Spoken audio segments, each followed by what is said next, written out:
So good morning, everybody, and I'm very pleased to be here. And I bring you greetings from Michael Botticelli, who's the director of the Office of National Drug Control Policy.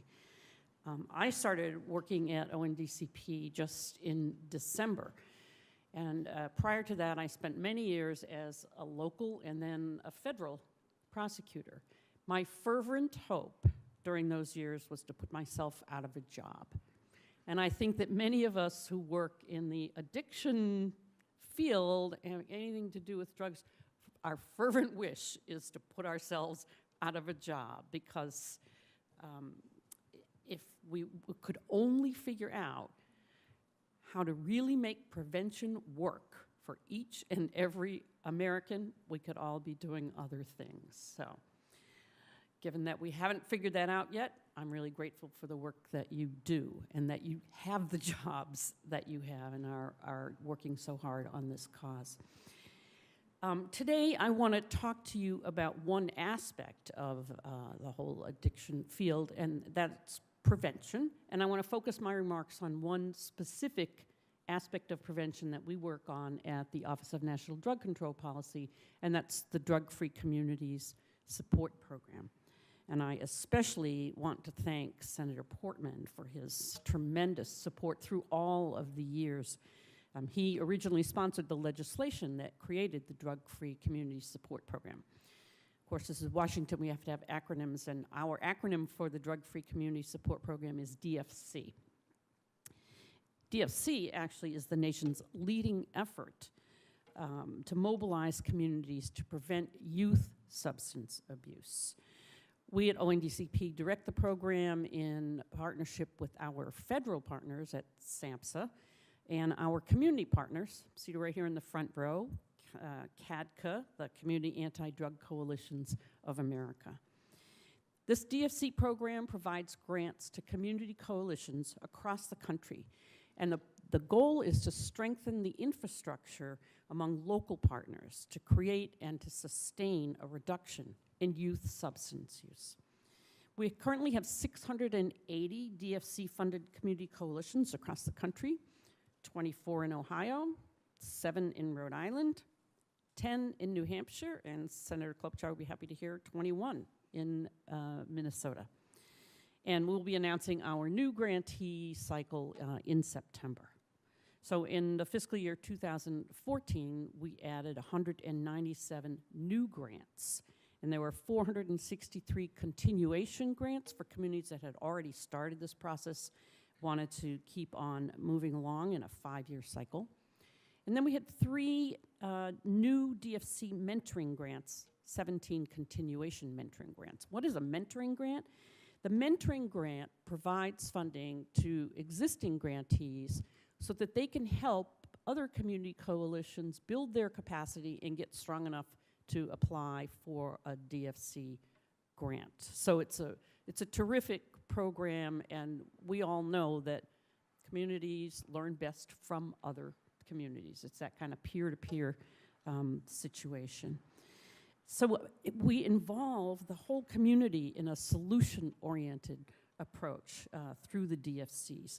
And it also helps kids who are at risk for substance use disorder, helps them recognize that, you know, a vast majority of our kids choose not to use drugs in this country.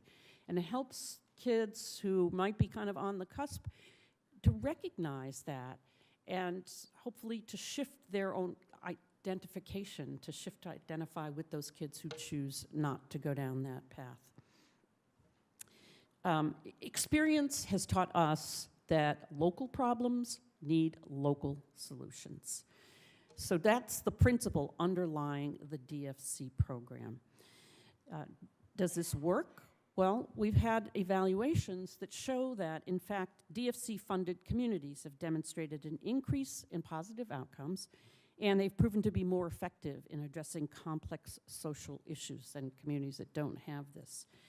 I'm just going to give you 3 findings from our cross-site evaluation. It's a national evaluation from 2013. They kind of show you the reach of this local-based solution program. How many kids do we reach? DFC reaches about 1 in 5 middle and high school students who live in a community that have DFC funding. They engage kids in many, many different ways. Over 6 months, 34,000 youth in 1,400 clubs and centers. And so we kind of build on existing clubs, centers, programs, and leverage that kind of investment as well. Education training programs for 230,000 youth. And what about substance use itself? Well, the results of the evaluation show that past 30-day youth substance use actually decreased. And the prevalence of past 30-day use among kids declined significantly between the first and the most recent data reports across alcohol, tobacco, and marijuana.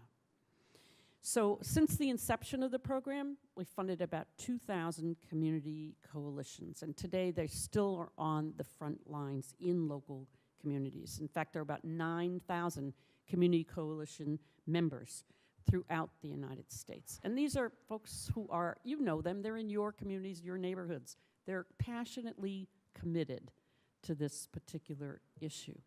And they go out and they conduct community assessments in their own communities.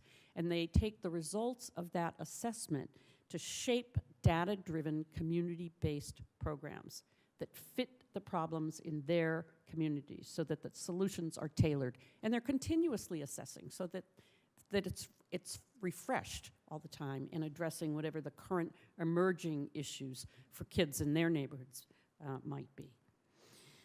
DFC is, I think, one of the most efficient primary prevention efforts in our country. 92% of the funds that go to DFC actually end up in grant awards, which is good news in these days of tight budgets. But fundamentally, we know and we believe that prevention works.